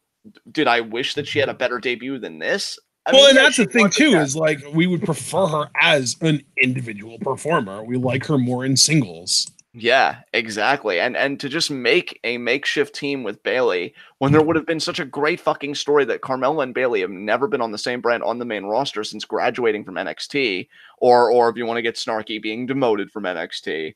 And that could have been a great story to tell, especially when the first night you're back together, you beat the tag team champions. Yeah. And then, because dude, like, I'm sorry, but since you said it and since I tweeted it, we have to talk about it. Like, I feel like we owe it to our audience.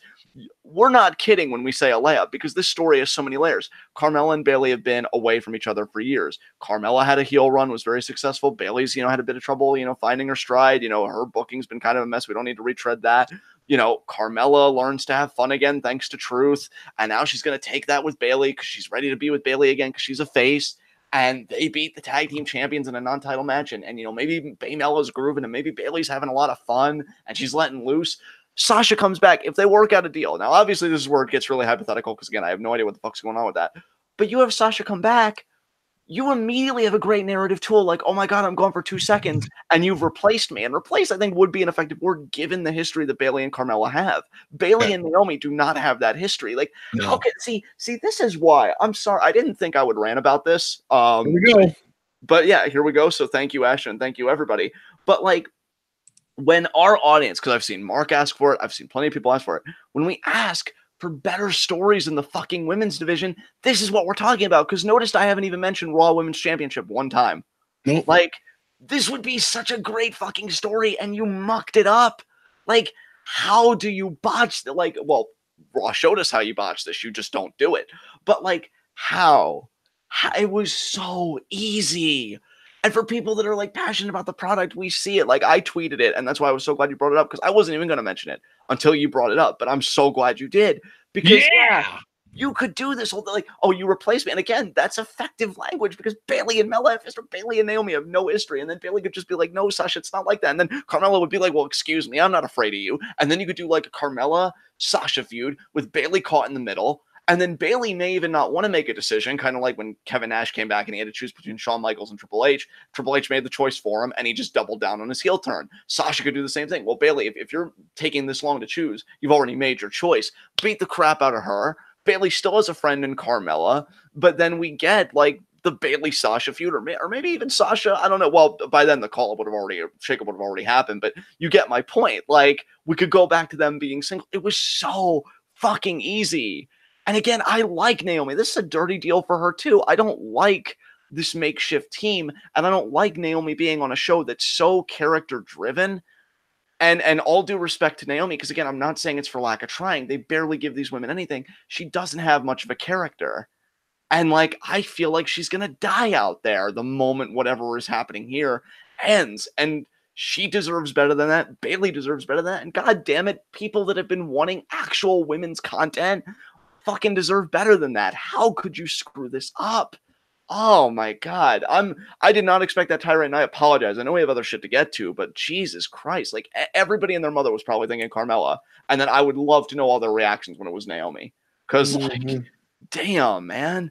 That would have been us. If we would have been live reacting to it, we would have been like, let's go, Carmella, FABULOUS, and then it would be Naomi. And we'd be like, oh, I mean, I like her too, but why? And dude, why I love it about it being us, because I can be honest enough to say this. I would never like speak for you, but for me, I would have been so self-assured about it too. Like, oh, it's obvious it's Carmella. You just have to be a pleb not to know that. And then when it's Naomi, it's like, well, that was a snafu. Let's just move right along from that. Like, it just seems so obvious that when it's a misdirect, it's like you still want to double down and be like, I wasn't wrong, you were. And in this case, I feel justified. I wasn't wrong, you were, WWE. So, yeah, Glow and Hug, whatever the fuck they're going to be called, they beat the Iconics. I don't even know if that'll matter if they drop the titles tomorrow. Who even fucking knows?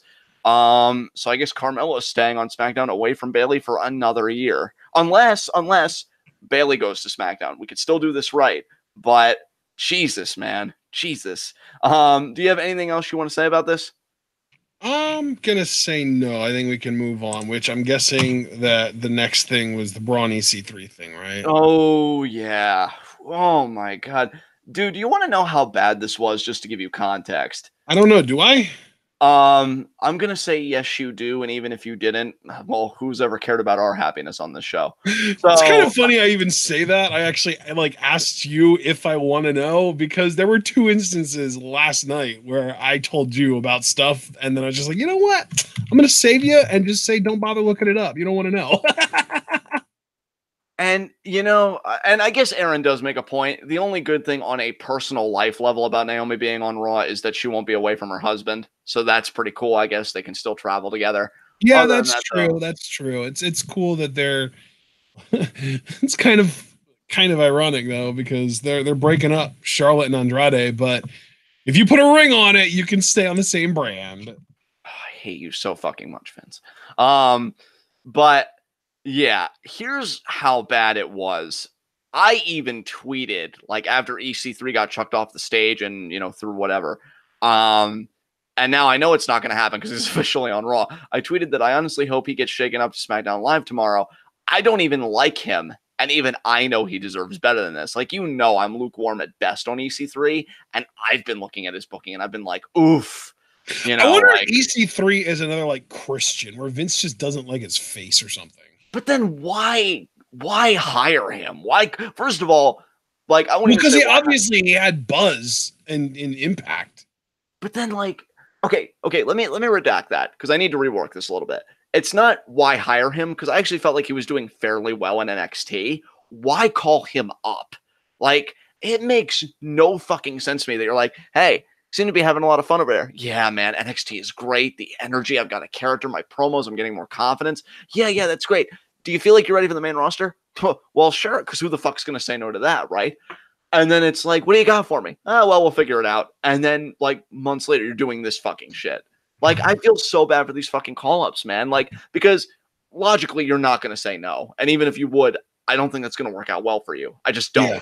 Yeah. So you say yes, you toe the line, and you're thinking, yeah, like Tyler Breeze has said, it's more money in my bank account. So I mean, let's not forget, dude, Cameron, Ariane, Andrew. Yeah. Elected to go back down to NXT, and it was not long before she was just straight up let go. Yeah, exactly. And especially, like, the worst part about that is that we were noticing improvement. Like, there was a marked improvement in her ability in the ring, and it just didn't fucking matter. They just let her go. How dare you want to improve? Hiss. You know, I don't usually approve of you actually hissing, but if there was any time, I would rather you actually do the thing than say the word. Well, you know, I was just trying to think about your comfort, man. I'm sorry I botched that one, but no, I appreciate it though. I appreciate it. But no, man, like, just to get back, I just imagine though, like, How dare you want to improve? And I really like just go full out. Oh my god, I'm dying. But no, just to get back on point, I just feel so bad for these fucking call-ups because again, I don't even like EC3, like subjectively, but like he does seem to possess qualities that like WWE would be about between his look and his promo ability, and you just have him getting bitched out by everybody. Either he's gonna snap and like it's gonna lead to something, or he's just gonna keep being in catering, which is far more likely, let's be honest. The idea that he's stuck on Raw in this fucking hellhole for another year, bro. I can't even believe I'm saying this. He might even want to go back to Impact. Like, fuck this. If you're not going to put me back on NXT, get me the fuck out of here. I came here to wrestle. I came here to be a character, not some fucking prop for somebody else's credibility. So yeah, even I feel bad for him, folks. Let that shit fucking sink in. This was horrible. And I don't even have anything against Braun. I get it. That's his shtick. But like, why did EC3 have to be a part of it? Why is he? I love you, Dragon Man, so much. Why does he have to be victimized like this creatively? I really don't understand it. I don't know if I want to understand it because that would mean that I understand Vince and I'd rather die. So we get the EC3 thing. Oh crap! I closed out accidentally on my thread. So let me just click this here. Okay, You want we're me to back. say what happens next in order? Oh yeah, we're back. We're good. So you know, in between all that, we did get the Bray vignette. We won't really touch on that because we're trying to keep it to like Shakeup related. We already said on live reactions, creepy. Wasn't the transition though after Braun chokeslammed EC3 through the stage? Didn't Becky come out and like stare down Braun kind of? Yes, she did. And I'm just gonna say with Ruby Becky again, I kind of checked out for some of this. I was kind of occupied. Although during all this, Super Blue did tell me via Twitter that Eric Young got shaken up to Raw, and that's another one that I think is dead on arrival. Like, I think Eric has a unique look, and I'll even go. I don't see it on Wikipedia. Interesting. Well, I see it. I see it on the Raw page. I do. Yeah, I do. I do see it on Wikipedia. Yeah, and again, dude, I would just forget about Wikipedia. If you have a question, I'm on the Raw roster page for tonight. And when okay. Well, that's probably better than okay. Yeah, and I'm seeing Eric Young right here. But what was that? Oh, damn, what was it? Okay. I think it's another dead on arrival gimmick because I think he has a good look, and I'd even go as far as to say that I think he's a good promo, giving good material. I think he's a good worker too, man. Yeah, and I think he's a good worker too, but I just don't see where he fits in a Raw scheme without sanity. No. Like, if he had the muscle to go with it. Honestly, dude, if he had the muscle to go with it of Wolf and Dane, again, that's another guy where if Raw had some fucking imagination, I could see a threat to Seth Rollins because Seth isn't like this big towering dude. Like, I could see Eric again with backup taking it to Seth, but now, like, honestly, with the way he looks, Vince is probably going to be like, he's pretty funny looking, damn it. Let's make him a comedy gimmick. And I could see him being like Super Eric. Yeah, either Super Eric or I guarantee you he's going to be having fucking comedy segments with the B team in like 3 to 4 months, if not earlier. I do not see. I won't go as far as to guarantee, but it definitely would not surprise me either. Would not surprise me one fucking bit. Chris Venegas just joined us for the party, and yeah, he just said, "Why the fuck are they called Viking Experience?" I'm telling you, I hope that shit trends. Dude. The thing is, apparently, it's already been like the WWE defenders are already, and like we're talking like Road Dogg and Mick Foley and like the types that always stand up for the company are already out in force defending this shit. Oh, shut your fucking old asses up. Nobody cares about you. Oh my God, Jesus Christ. They're just like, oh, I'm sure that back in 1996, if social media had been around, Mankind would not have been a popular name either. Oh, first of all, no, you're old. You're going to die before I do. None of this matters. That's what I'm going to start telling myself when I get angry. Like, you're old. You've lived long enough. You're going to die before I do. I'm just going to let nature take its course. I do not have time for this fuck shit. You're fucking stupid. You're wrong. Live with it. Live with it and die. Live with it until you die, which should hopefully be sooner than later. Yeah.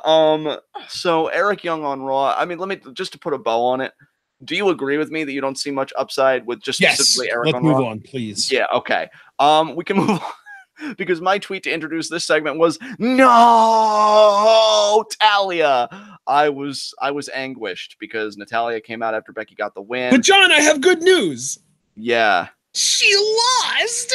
She did, and I actually have something I want to say about that, but we won't rush it because actually no, we will rush it because Natalya had a cringy promo, and I can't believe I'm saying this. Her father was the lucky one because he wasn't alive to see it. I'm sorry. I am feeling really assholey tonight. You can blame fucking Natalya. She put me in a sour mood. Yeah, her promo was fucking ass. If she pulled a Nia Jax tomorrow, I'd probably be pretty fucking thrilled about it, honestly. God. Wait. God. Oh, you mean like pairing both? Yeah. And just be on the shelf for a year or, forever. Yeah, forever would be God. Especially like, man. I mean, maybe Nia was the first domino. Maybe all the performers are going to start tearing both of their ACLs and leaving the business now. God, I am venomous as hell. I'm pretty sure I'm probably going to drive one or two people away from the chat. And so I apologize. I'm not always like this. Okay, maybe I am. Most of the time you kind of are. Most of the time I am like this, but you learn to love it eventually, I'm sure. But yeah, man, I just she came out, had a horrible fucking promo. Then Lacey interrupted, pretty much said that like a woman knows how to use her like, I don't know if she said assets or wiles or what, but pretty much knows how to get what she wants. It was going to be her and Natalya, number one contendership match. It happened. It was kind of a meh, but I will give the Lacey like in-ring booking credit on two fronts. One, I think either somebody had a talk with her. Maybe it was a one-time thing. I hope it's not. I hope it's a standard thing.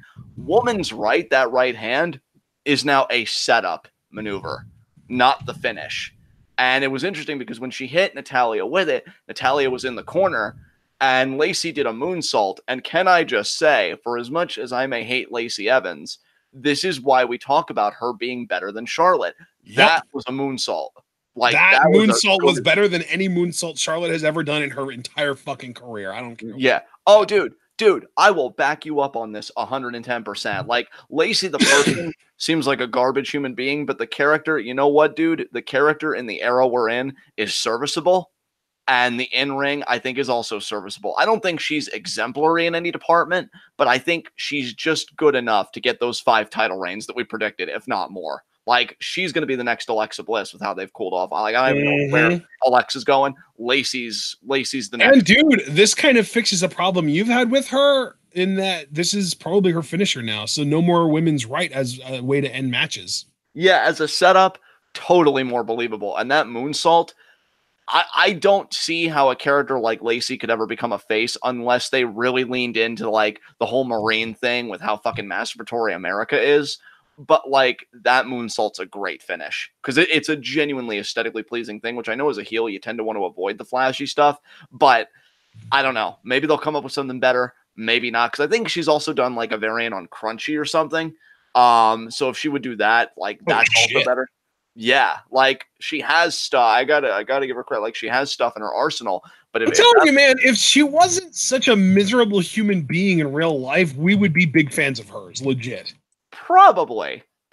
I won't deny that. Like, especially now on the main roster, that she's like, I don't know. I think that we've just kind of been desensitized to women that look like her getting pushed on the main roster to the point that we wouldn't hold it against her as much as we did when she got wins over people we loved in NXT. Yeah. Because, like, when she was getting pushed in NXT, she was beating Io, she was beating Bianca, she was beating people that you and I liked. And it was pissing us off because, like, we were just like, who is this woman? Why is she winning over our favorites? But now on the main roster, we just expect it. So we can't really hold anything against her as far as, like, being overpushed goes.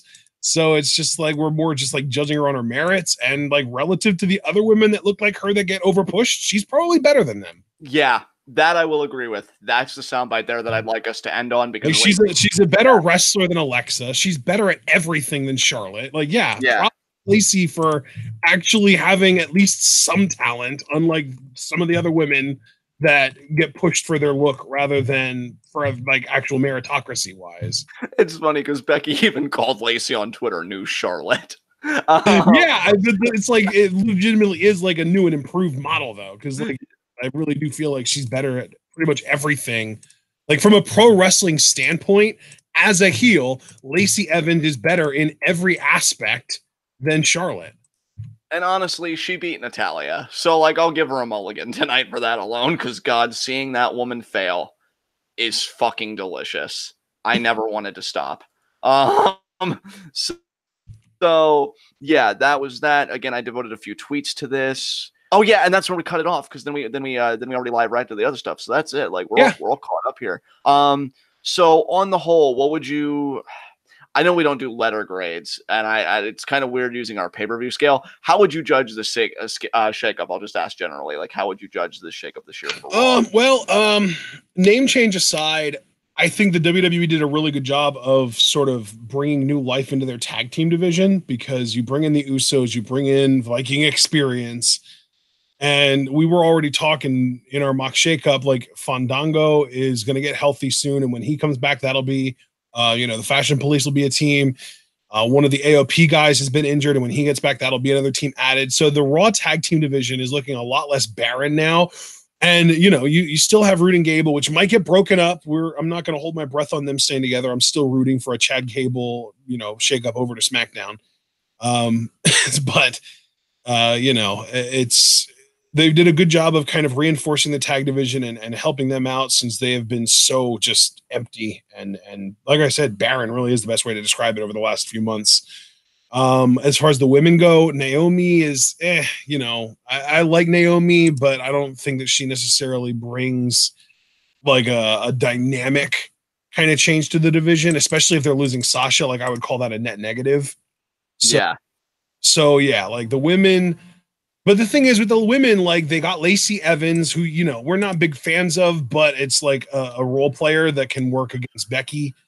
And that's really what it is they're going to just have to kind of build the entire division around Becky Lynch and like Lacey and the Riot Squad, and maybe Ember Moon in a face versus face match, that kind of like they have enough stuff revolving around Becky that they can get to next year's shakeup without too much of a problem. I'm hoping that the SmackDown Women's division is more like Thrive than Survive, whereas this feels more like Survive. Yeah. I got as far as the mid carders though, like Andrade getting shaken up, holy shit. I mean, especially if they continue to book him correctly and let Zelina talk and let Zelina interfere in matches and get away with it. Like, yeah, that's like, it's ridiculous because it's still mid card, but as far as I'm concerned, that's the rocket strap on his back that we've needed for him. Yeah, and I can't believe I'm saying it. Like, Andrade going to Raw might have actually been the best thing for him, because SmackDown incredulously really misused him, and I feel like he was horribly mismanaged. But on Raw, his first night, he beats the Intercontinental Champion. I just want to put in perspective, Andrade did this week what Sammy couldn't do last week. Yeah, like, Sammy came back every now and then. He had the that kind of puts a damper on my expectations for Sammy's heel run too, because I mean, unless he gets shaken up tomorrow night and we see him on SmackDown, which would be, I think it would be unfortunate, because I don't want him and KO on the same brand anymore, and KO shaken up. But if it does happen, then I might get hope for him again. But as of right now, him on Raw, like, he couldn't be the Intercontinental Champion when Andrade did. And we've seen how Andrade has been portrayed in WWE on the main roster so far. So, like, don't get your hopes up for a Sami Zayn Universal title shot or run, at least. Yeah. And see, that's where I'm conflicted too, dude, because I don't want to see Sammy shaking up to SmackDown for the reasons you just said. Like, I love KO as a babyface and what he's doing. I love Sammy's current heel voice. These guys need to cultivate these opposite ends of the spectrum that they found themselves in to the fullest possible degree. Like, and that can't happen if they're on the same brand together. At the same time, though, you just kind of expounding upon that, like, Andrade did something that Sammy couldn't do. That, to me, makes kind of an invisible hierarchy where Andrade is above Sammy. Now, don't get me wrong. I love that Andrade is above anybody, to be quite honest, because he's so fucking good. I think he's one of the best wrestlers in the world when he's allowed to show out. It's just a shame, though, because if Raw is about the characters, I feel like Sammy is a better talker and has a better character right now than what Andrade has, even with Zelina. But I think if you just really get behind them, they can catch up. So it's really going to be contingent on how much they get behind Andrade here. And speaking of that, and you were speaking about mid-carders, another I don't want to call him a winner yet, though, because The Miz is really a question mark to me. How do you feel about The Miz, just like in general, like on Raw? Because I find it to be a question mark. I'm curious if you feel the same way, or if you find it to be like a negative. What do you mean? Just like him, like, do you feel like he's going to lose like a lot of steam being shaken up? Do you think he'll be able to recover? Like, because he seemed to be again groomed for a main event spot on SmackDown, and then he gets shaken up, and I just don't know what they're going to do with him. So, like, I don't know if you shared like some more fears, or if you think he'll be okay. I think I might have lost track. Are we still talking about Andrade? No, I no, because I transitioned. I said, speaking of mid carders, because I was excited for Andrade, Right. like, and then I said Miz. Right. Okay. Because, Miz. Yeah. I'm confused because we taled about him earlier. I didn't know why we were going back to him, but yeah. Well, yeah, because we're just kind of recapping though at this point. No, yeah. I think my biggest concern with Miz is that they take all of this babyface momentum that he's built up and all this goodwill and just throw it away and turn him back to heel. Yeah. That's definitely my biggest concern with him. I honestly, dude, and I can't believe I'm saying this. Oh, God, I just wish we knew what the Money in the Bank ladder matches were. I'm kind of joining you a little bit, and then I'm hoping Miz wins Money in the Bank, so maybe he can go back to SmackDown another way. I don't know, man. I'm not friends with this, honestly. Maybe after I sleep on it, I'll be like, you know what? Miz on Raw is a great idea, and here are the reasons why. But for right now, I am not feeling this at all. I think this is a step back for him. I feel terrible for him and his family. He has worked so fucking hard on his character. Like, he's going to get paid regardless, but he does seem to be the type of guy that like wants to be in the top spot. It's not just about the money for him. And I feel like he was this close to getting back there. And you get shaken up to Raw, which, I don't know, maybe in Vince's mind, it's like, Miz, you're doing incredible stuff. We want to position you for a main event run on Raw, but Seth's the guy right now. And AJ's on the show, because I know we're probably going to like... Yeah, so like at the very best at this point, if Roman gets shaken up over to SmackDown, Miz is face number 3 on the brand at best. Yeah, he went from possible future WWE champion within the calendar year on SmackDown to probably not even going to sniff the Universal title for the calendar year on Raw. That is really sad, dude. And I'm sorry, like, I want to be optimistic, because again, I know like me and Wes talked a little bit on Twitter, and maybe I am being a bit too negative, but like I just got to call it like I see it. They really did a great job telling Miz's story on SmackDown. Where does his story even find its footing on Raw? It's a big question mark for me. So that was like the mid card. Well, there are other mid card. We already talked about Eric Young. There's really nothing more to say about Eric Young. He didn't even get a video package. They just mentioned him in passing. That just tells you. Oh yeah, wow. That's a good point. That's like, damn. Yeah. He got done. He got done so dirty, dude. Ricochet and Aleister Black, I would say they're mid-card, even though they're like tag team division specifically. They're going to have to split up sometime. I still think Aleister, future main eventer, future Universal Champion. Ricochet, I guess I'll have to start having the same faith in him. I just really would have liked to have seen him on SmackDown to kind of make it his brand, especially now that AJ's gone. Who else? Let me go back to my thread and see. And just kind of recap. I want to pull up again that tweet of like all the people that got shaken up. Lars officially on Raw, I think is huge. Again, I think he'll be like an Umaga character. He'll be challenging for that Universal title in a matter of months. In fact, I'll even put a fine point on it. I think he'll be the first title defense for Seth. If Seth doesn't drop the title at SummerSlam, he'll be the fall feud, Lars and Seth, because Fall's always a period. I could definitely see that for sure.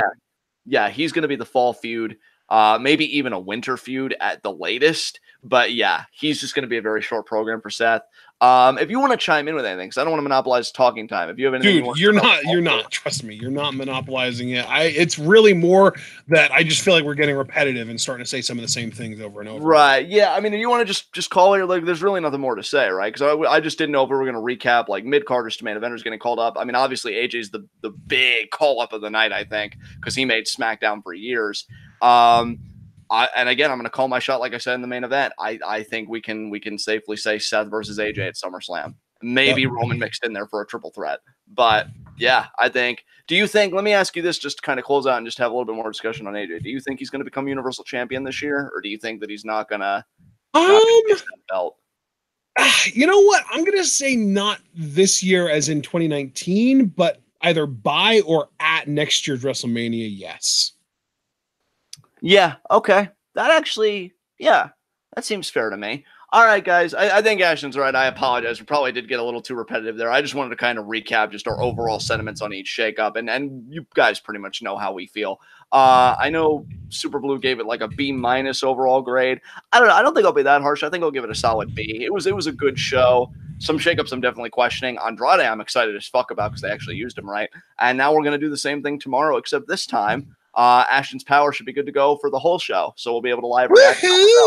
And here's to hoping Kyrie gets called up with maybe possibly EO. Oh my god, EO getting called up already. That would be fucking insane.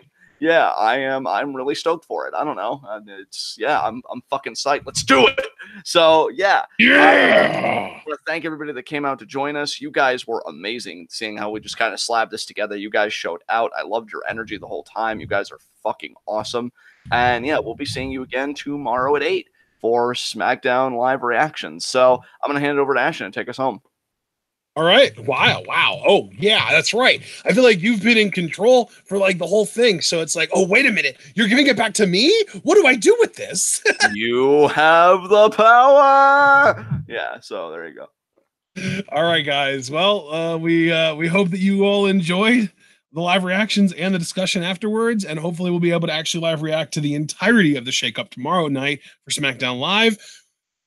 But if you did enjoy, we hope that you leave a like the video, show us your love, show us your appreciation. And of course, you can also subscribe to the channel if you're new. You can click the bell icon to get notified, join the notification squad, follow us both on Twitter, like our Facebook, buy our merch on Teespring, and donate to our Patreon. And of course, if you would like to support the channel, but you can't afford any of our merch on Teespring, and you don't want to do the monthly payment thing that goes along with the Patreon, that's perfectly understandable. You can still support the channel for free by simply sharing this channel and this video with your wrestling fan friends. Let them in on the best kept secret in the YouTube wrestling community. That's right. We are TwitWow, and we are the workhorses of the YWC, and we will see you all tomorrow night for the rest of the Superstar Shakeup, and then we will see you Wednesday night for NXT, and then we will see you Thursday night for our live reactions to the NXT versus NXT Alumni Worlds Collide, and then we will see you on Sunday for episode 2 of season 8 of Game of Thrones. But of course, all that's going to be when you remember to stay tuned.